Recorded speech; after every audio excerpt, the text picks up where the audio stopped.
Bonjour et bienvenue dans cette nouvelle intervention. Alors nous continuons sur un thème interculturel. Nous allons essayer de mieux comprendre la vie en entreprise allemande. Comment se comporter au mieux dans une entreprise allemande. Alors nous allons aborder le thème des valeurs.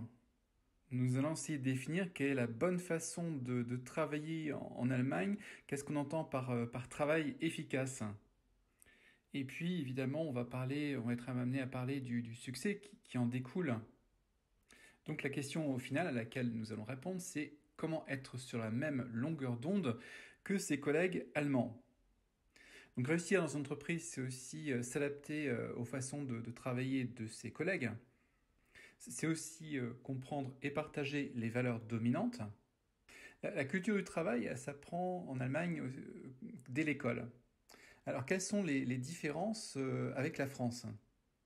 Ce que nous avons pu voir dans notre autre intervention, c'est que les Allemands possèdent en général un esprit d'équipe qui est très développé et ils ont développé aussi un sens critique qui est constructif.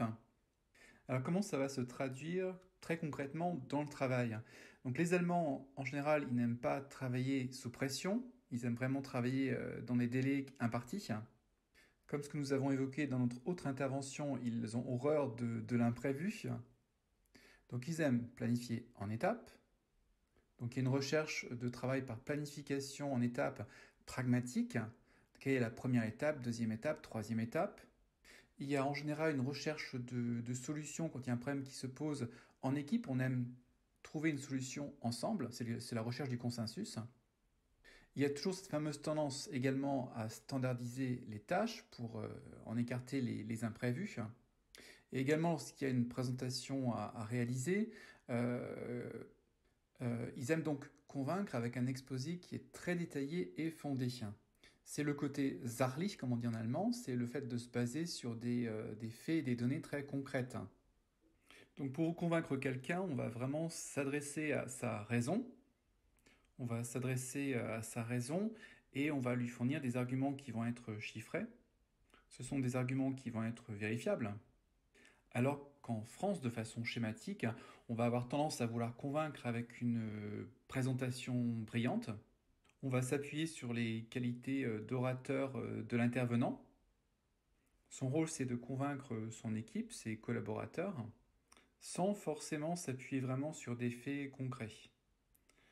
Donc il y a aussi un autre aspect, c'est le fait que les Français aiment souvent travailler sous pression et donc aiment se stimuler à travers ce genre de pression.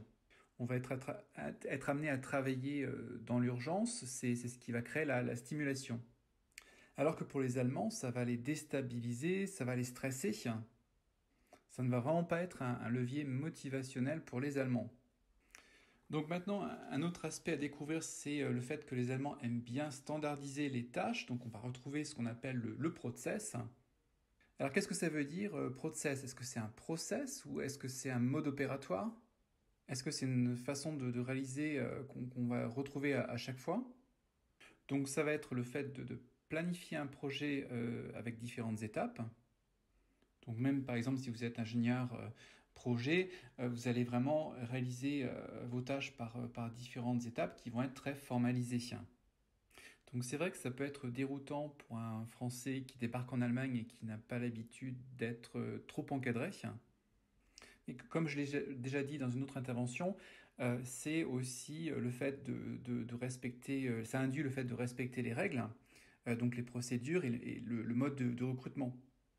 Alors, autre aspect concernant les Français, c'est qu'ils aiment structurer leurs idées ou argumenter avec des alternatives. Alors, qu'est-ce qu'on entend par là? Les Français travaillent sous un mode très créatif, ça ne veut pas dire que les Allemands ne sont pas créatifs, mais c'est vrai que c'est une caractéristique en France. On met en avant la créativité. Les Français, dans leur scolarité, ils ont été habitués à penser sous forme d'options. Alors qu'est-ce qu'on entend par là? C'est le fait de pouvoir toujours avoir dans sa poche différentes options pour gérer la possible incertitude ou l'état d'urgence. On aime pouvoir toujours gérer l'imprévu, alors que ce n'est pas le cas en Allemagne. Donc c'est une vraie force qu'on retrouve en France, le fait qu'on a été formé à en général à prévoir l'imprévu, et ce ne sera pas du tout le cas en Allemagne. Alors on trouvera donc chez les Français aussi des caractéristiques de flexibilité, d'adaptabilité, le fait d'être habitué à trouver toujours diverses solutions, là où il va y avoir une tendance en Allemagne à vouloir respecter en fin de compte le plan. Donc là, on vient d'évoquer les valeurs, et à partir de ces différentes valeurs propres au travail en Allemagne, on va pouvoir évoquer maintenant ce qu'on entend par succès pour un Allemand. Alors qu'est-ce que c'est que le succès pour un Allemand? On pourrait dire que c'est pour un Allemand, c'est le fait de réaliser son plan tel qu'il a été prévu initialement. Donc le collaborateur allemand, il est passé par différentes étapes qu'il avait prévues et qu'il a réalisées, des étapes qu'il a standardisées, et tout se passe comme prévu. Donc c'est ce qu'il entend par succès, par travail efficace. C'est ce qui l'amène également, ce qu'il a bien mené son projet à atteindre une rentabilité raisonnable. Le fait que ça ait servi à quelque chose, que c'était utile. Donc la notion d'utilité, elle est très importante au travail en Allemagne. Le fait que le travail serve à l'entreprise et aux salariés. Donc merci pour cette réflexion sur ce qui est le succès au travail en Allemagne, quelles sont les valeurs qui y sont liées, et je vous retrouve pour un prochain cours.